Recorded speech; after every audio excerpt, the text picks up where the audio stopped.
The Provisional Government of India was a provisional government in exile established in Kabul, Afghanistan on December 1, 1915 by Indian nationalists, during World War I with support from the Central Powers.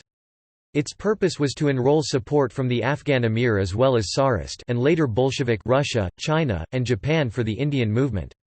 Established at the conclusion of the Kabul mission composed of members of the Berlin Committee, German and Turkish delegates, the provisional government was composed of Mahendra Pratap as president, Maulana Barkatullah as prime minister, Deobandi Maulavi Ubaidullah Sindhi as home minister, Deobandi Maulavi Bashir as war minister, and Champakraman Pillai as foreign affairs minister. The provisional government found significant support from the internal administration of the Afghan government, although the emir refused to declare open support, and ultimately, under British pressure it was forced to withdraw from Afghanistan in 1919.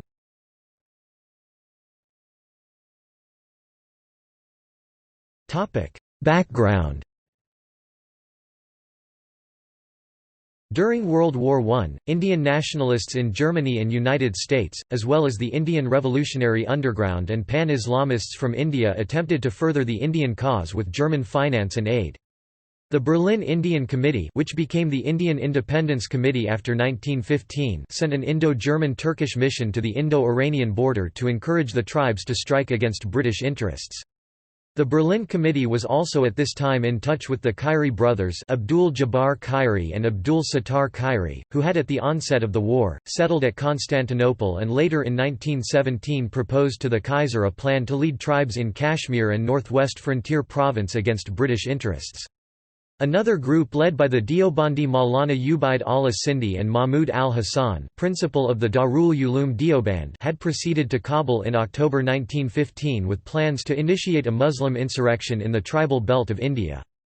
For this purpose, Ubaid Allah was to propose that the Emir of Afghanistan declares war against Britain while Mahmud al-Hassan sought German and Turkish help. Hassan proceeded to Hiyaz.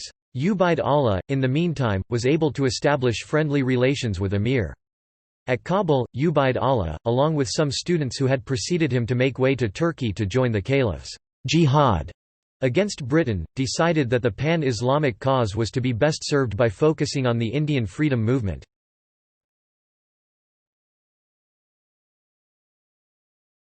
The mission to Kabul. Ubaid Allah's group was met by the Indo-German-Turkish mission to Kabul in December 1915. Led by Oskar von Niedermayer and nominally headed by Raja Mahendra Pratap, it included in its members Werner Otto von Hentig, the German diplomatic representative to Kabul, as well as, Barkatullah, Champak Raman Pillai and other prominent nationalists from the Berlin Group. The mission, along with bringing members of the Indian movement right to India's border, also brought messages from the Kaiser, Enver Pasha and the displaced Khedive of Egypt, Abbas Hilmi expressing support for Pratap's mission and inviting the Emir to move against India. The mission's immediate aim was to rally the Emir against British India and to obtain from the Afghan government a right of free passage. Although the Emir refused to commit for or against the proposals at the time, it found support amongst the Emir's immediate and close political and religious advisory group, including his brother Nasrullah Khan, his sons Inayatullah Khan and Amanullah Khan, religious leaders and tribesmen. It also found support in one of Afghanistan's then most influential newspaper, the Siraj al-Akhbar, whose editor Mahmud Tarzi took Barkatullah as an officiating editor in early 1916. In a series of articles, Tarzi published a number of inflammatory articles by Raja Mahendra Pratap, as well as publishing increasingly anti-British and pro-Central articles and propaganda. By May 1916 the tone in the paper was deemed serious enough for the Raj to intercept the copies. A further effort resulted in the establishment in 1916 of the Provisional Government of India in Kabul.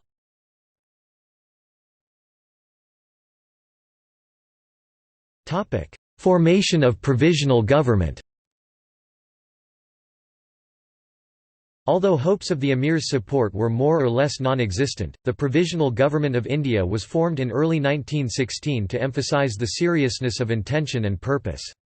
The government had Raja Mahendra Pratap as president, Barkatullah as prime minister and Ubaid al-Sindhi as the minister for India, Maulavi Bashir as war minister and Champakaran Pillai as foreign minister. It attempted to obtain support from Tsarist Russia, Republican China, Japan. Support was also obtained from Ghalib Pasha, proclaiming jihad against Britain. Following the February Revolution in Russia in 1917, Pratap's government is known to have corresponded with the nascent Soviet government. In 1918, Mahendra Pratap had met Trotsky in Petrograd before meeting the Kaiser in Berlin, urging both to mobilize against British India.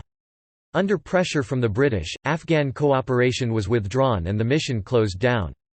However, the mission, and the offers and liaisons of the German mission at the time had profound impact on the political and social situation in the country, starting a process of political change that ended with the assassination of Habibullah in 1919 and the transfer of power to Nasrullah and subsequently Amanullah, and precipitating the Third Anglo-Afghan War that led to Afghan independence. They attempted to establish relations with foreign powers. Kerr, p. 305. In Kabul, the Siraj-ul-Akhbar in its issue of 4 May 1916 published Raja Mahendra Pratap's version of the mission and its objective. He mentioned, "His Imperial Majesty the Kaiser himself granted me an audience."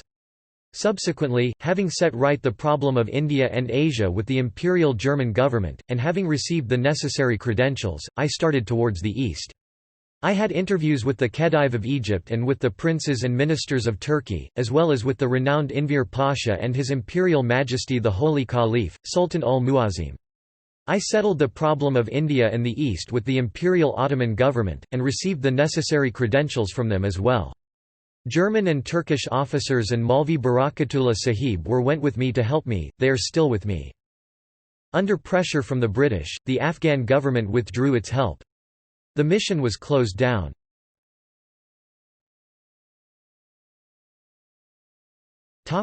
Impact. It has been suggested by a number of historians that the threat posed by the Indo-German conspiracy itself was the key spurring political progression in India. Especially, the presence of Pratap's enterprise in Afghanistan, next to India, and the perceived threats of Bolshevik Russia together with the overtures of Pratap's provisional government seeking Bolshevik help were judged significant threats to stability in British India, while the Montagu-Chelmsford reforms in 1917 initiated the first rounds of political reform in the Indian subcontinent. A «sedition committee» called the Rowlatt Committee, chaired by Sidney Rowlatt, an English judge, was instituted in 1918, which evaluated the links between Germany, the Berlin Committee, Pratap's enterprise termed German agents in Afghanistan, and the militant movement in India, especially in Punjab and Bengal. The committee did not find any evidence of Bolshevik involvement, but concluded that the German link was definite. On the recommendations of the committee, the Rowlatt Act, an extension of the Defence of India Act of 1915, was enforced in response to the threat in Punjab and Bengal.